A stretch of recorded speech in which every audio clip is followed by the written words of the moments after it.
5 seconds to go.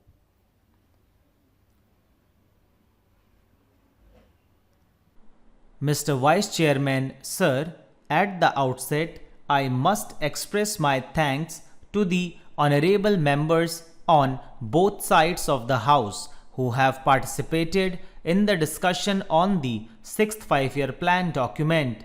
Honorable members will very kindly appreciate that within the short time at my disposal, it will not be possible for me to clarify all the points which they have raised during the course of the discussion. I am going to confine my remarks to certain important aspects of the discussion, though I have taken note of almost all the points which honorable members made during the course of the discussion.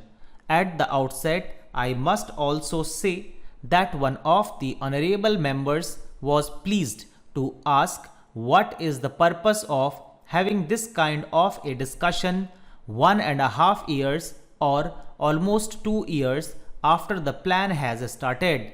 I do not know whether honorable member do recollect that my predecessor Mr. Tiwari had circulated a note to all the members of this house particularly about the 6th plan framework, and he expected that the honorable members will be able to send their remarks to the minister and also to the planning commission so that before the draft document of the 6th plan is prepared and finalized, their views could be taken into account.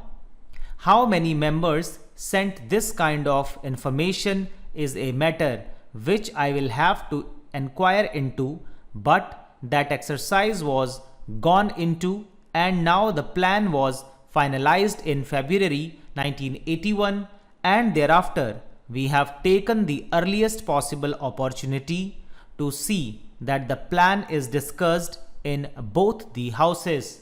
Sir, I am aware of the fact that the international situation and also the internal situation in which this 6th five-year plan has been finalized will definitely have some kind of an impact on the plan document as it was prepared and how we will be succeeding in trying to avoid the adverse effects it might have on the achievement of the physical targets that we have set for ourselves at the end of the 6th five-year plan.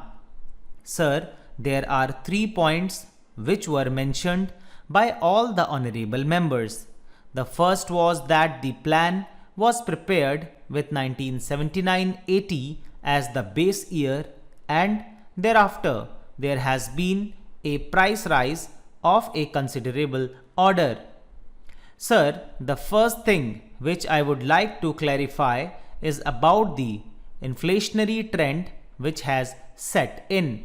One of the honorable members, Shri Shankar Ghosh, a very experienced member of this house who had also been in the planning commission and knows the intricacies of how the things are being worked out, has been pleased to state here that the rate of inflation is very high, and added to that the balance of payments position is going to be very bad compared with the percentage that we have worked out for the 6th plan as a whole.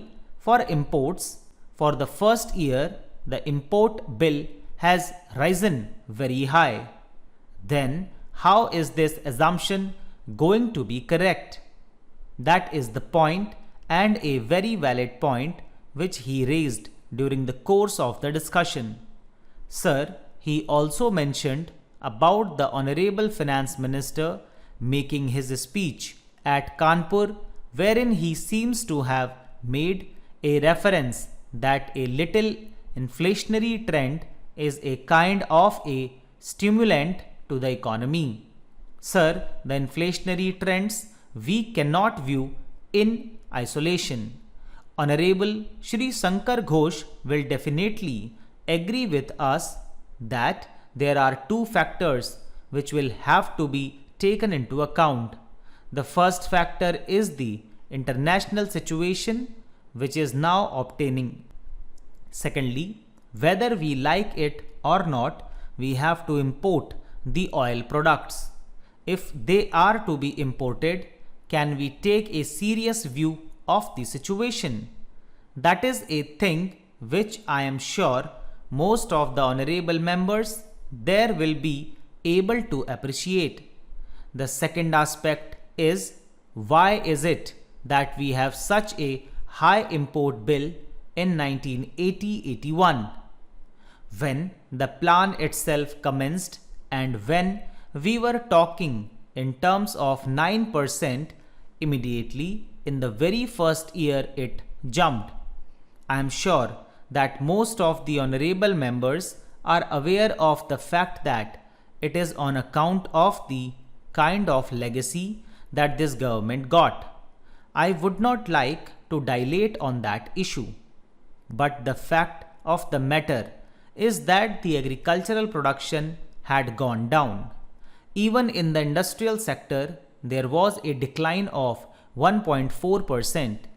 The coal production had considerably gone down in terms of production, and the electricity generation was at the lowest.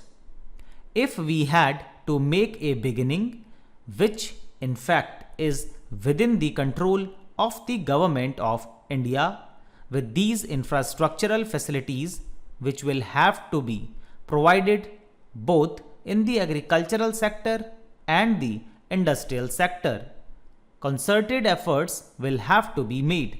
Stop. दोस्तों इसी के साथ ही dictation finish होती है। पूरी उम्मीद है आप लोगों ने इसे बहुत अच्छे से लिखा होगा। मेहनत आप कंटिन्यू कर रहे हैं ऐसी मुझे उम्मीद है। प्रैक्टिस करते रहिए। आपसे मुलाकात करूंगा अगली क्लास में अगली ट्रांसक्रिप्शन के साथ। तब तक के लिए बाय बाय, टेक केयर।